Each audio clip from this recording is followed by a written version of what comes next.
الحمد لله نحمده ونستعينه ونستغفره ونؤمن به ونتوكل عليه ونعوذ بالله من شرور انفسنا ومن سيئات اعمالنا ومن يهده الله فلا مضل له ومن يضلل فلا هادي له ونشهد ان لا اله الا الله وحده لا شريك له ونشهد ان محمدا عبده ورسوله.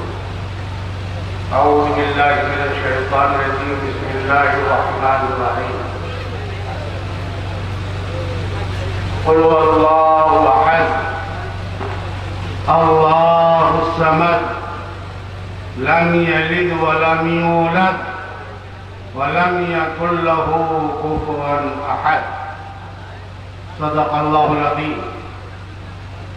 وقال الله تبارك وتعالى في القرآن الحكيم: لقد كان لكم في رسول الله أسوة حسنة.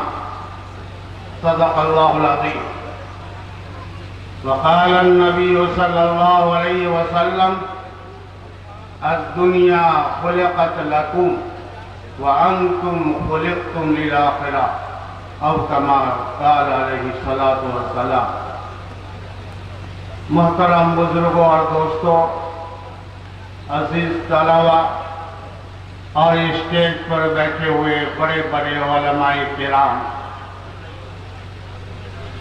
ناچیز کو 10 منٹ کا ٹائم دیا گیا ہے اور جو کچھ آ سکتا ہے 10 منٹ میں کچھ باتیں بیان کریں گے. اللہ تعالی ہمیں اور آپ کو اور تمام مسلمانوں کو عمل کرنے کی توفیق عنایت فرمائے. حضرات، سب سے پہلے کلام اللہ کی جو تلاوت ہوئی ہے وحدانیت کے اوپر کہ اللہ ایک ہے اور وہ بے نیاز ہے، نہ وہ کسی سے پیدا ہوا نہ اس سے کوئی پیدا ہوا، اس کے برابر کوئی بھی نہیں ہے. حضرت آدم علیہ السلام سے لے کر اور آخری نبی محمد صلی اللہ علیہ وسلم تمام کا ایک ہی پیغام تھا: اللہ کی وحدانیت، اللہ کو ایک مانو، اللہ کے ساتھ کسی کو شریک نہیں ٹھہرایا. اللہ ایک. جب توحید کی تعلیم ہوئی، توحید ہمارے دلوں میں آیا، توحید کو ہم صحیح طریقے سے سمجھ گئے،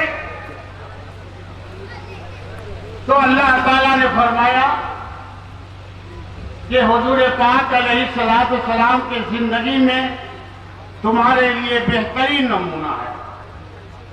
اے انسانوں، اگر تم اپنی زندگی کو کامیاب کرنا چاہتے ہو تو آپ صلی اللہ علیہ وسلم کی زندگی کو دیکھو، آپ کی زندگی کو اپنا لو، اسی میں کامیابی ہے. اس سے ہٹ کر کوئی کامیابی نہیں ہے. اگر تم نماز پڑھنا چاہتے ہو تو آپ صلی اللہ علیہ وسلم کی زندگی میں موجود ہے: صلو کما رأیتمونی اصلی.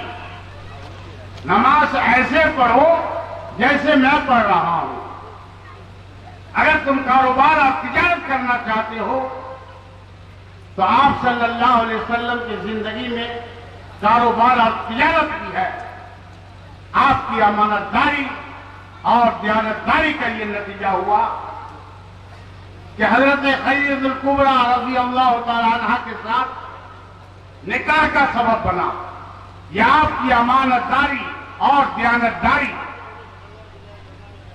اگر تم شادی بیاہ کرنا چاہتے ہو تو آپ صلی اللہ علیہ وسلم کی زندگی میں یہ بھی موجود ہے کہ آپ صلی اللہ علیہ وسلم نے کیسے اپنی شادی کی ہے، اور کیسے اپنے بچیوں کی شادی کی ہے، یہ ہمارے لیے نمونہ ہے اور اس کو اپنی زندگی میں اتارنے کی ضرورت ہے کہ آپ صلی اللہ علیہ وسلم نے کیسے شادی کیا اپنے بچیوں کا، اور کیسے اپنی شادی کی، اور کیسے صحابہ کرام نے کیا، انہوں نے کتنی سادگی کے ساتھ کم خرچ میں بچیوں کی شادی کی ہے۔ بزرگوں اور دوستوں، آج ہمارے معاشرے میں جہیز کی لعنت بڑھتی چلی جا رہی ہے۔ آج شادی بیاہ میں رشوت کا مطالبہ ہوتا ہے، رشوت کا۔ سن لیجئے، کان کھول کر سن لیجئے، ہم حاجی بھی ہیں، نمازی بھی ہیں، عالم بھی ہیں، مولانا بھی ہیں، لیکن یہ بیماری ہمارے معاشرے سے ختم نہیں ہو رہا۔ آج بچے کی جب رشتہ آتا ہے، آپ کو ماحول کا معلوم ہے کہ ہمارے معاشرے میں کیا ہو رہا ہے۔ جب لڑکی والے رشتہ کے لیے آتے ہیں تو لڑکے والے کیا کرتے ہیں؟ دو چار دلال کو پہلے بیٹھاتے دیتے ہیں، ان کو لے آتے ہیں کہ ہم کیسے بات کریں گے، آپ ہی لوگ بات کیجیے گا۔ تو کوئی چاہتا ہے زمانے کا خیال کیجیے، معاشرے کا خیال کیجیے، کوئی چاہتا ہے کہ یہ لڑکا تو ہزاروں میں ایک ہے، ہزاروں میں ایک ہے، تو دوسرا کہتا ہے اس کو جو ہے یہ افاقی گاڑی پر بیٹھنے کا بڑا شوق ہے۔ افاقی گاڑی کا نام سنے ہیں؟ اپاچی گاڑی چاہیے انہیں۔ بزرگوں اور دوستو، یہ ہم کہاں جا رہے ہیں اور ہمارا معاشرہ کہاں جا رہا ہے، اس کا جائزہ لیجئے۔ اور شادی بیاہ وہ ایک عبادت ہے، رشوت کھانے سے بچیے، وہ حرام ہے، ناجائز ہے، کسی طرح کا کوئی چیز کا مطالبہ کرنا شادی بیاہ میں ہرگز نہیں، اسلام اس کی اجازت نہیں دیتا۔ لیکن آج ہمارے معاشرے میں یہ بیماری بڑھتی چلی جا رہی ہے۔ ایک بچی ہے، معلوم ہوا 25% زمین بک گئی، دوسری میں بک گئی، تیسری میں بک گئی، اور چوتھی ہوتے ہوتے سارا زمین ختم ہو گیا۔ کیا اسلام اسی کا اجازت دیتا ہے؟ کیا اسلام یہی پیغام دیتا ہے؟ یہ آپ کا یہ اجلاس، یہ جلسہ اصلاح معاشرہ، معاشرے کی اصلاح کے لیے ہے، معاشرے کو سدھارنے کے لیے ہے۔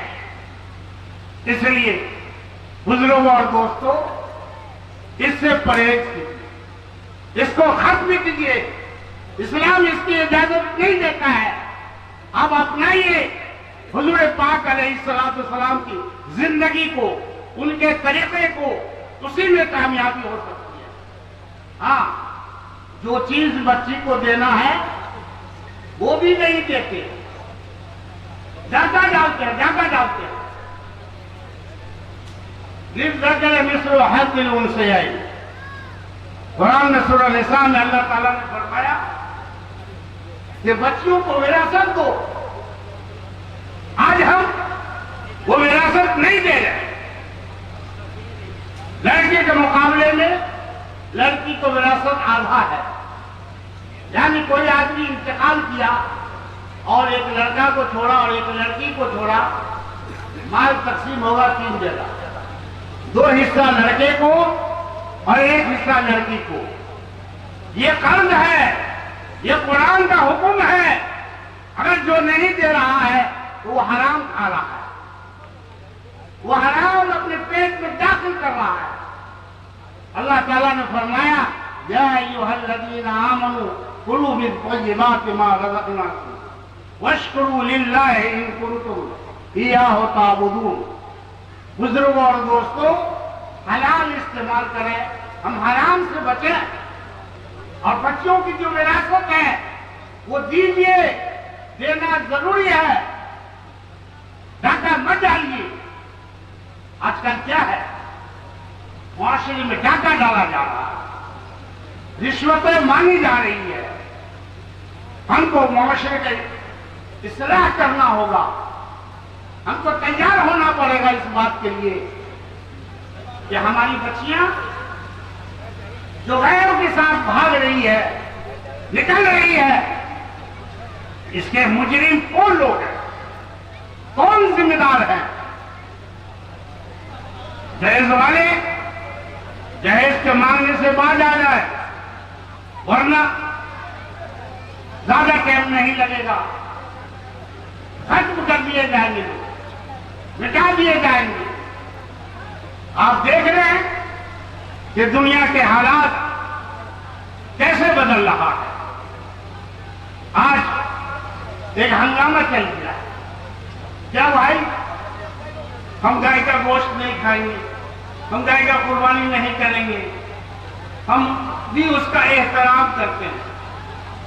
یہ احترام آپ کو لے ڈوبے گا۔ آزادی سے پہلے دلی کی سرزمین پر ایک میٹنگ ہو رہی تھی، جس میں مولانا حسین احمد مدنی رحمۃ اللہ علیہ، مولانا عبد المحسن سجاد صاحب رحمۃ اللہ علیہ، دیگر علماء کرام سلام کی زندگی کو اپنانے کی ضرورت ہے۔ سب کو، عالم ہے، علماء ہے، مفتی ہے، قاضی ہے، معتمم ہے، سب کو یہ ضروری ہے کہ آپ صلی اللہ علیہ وسلم کے زندگی کو اپناؤ، اور ہمارے معاشرے میں جو بیماری بڑھتی جا رہی ہے، جہیز کی لعنت اور رشوت، اس رشوت کو ختم کیا جائے۔ اگر ہم ختم نہیں کرتے ہیں تو ہم کامیاب نہیں ہیں۔ ہم جا رہے ہیں گڈھے کی طرف، ہماری زندگی جا رہی ہے بربادی کی طرف۔ اگر اپنے آپ کو بربادی سے بچانا ہے اور دین پر اپنے آپ کو لانا ہے تو آپ صلی اللہ علیہ وسلم کے بتائے ہوئے طریقے کو اور صحابہ کے طریقے کو اپنی زندگی میں اتاریے، اسی میں کامیابی ہے، اس سے ہٹ کر کوئی کامیابی نہیں ہے۔ اللہ تعالی ہمیں اور تمام مسلمانوں کو صحیح دین پر چلنے کی توفیق عنایت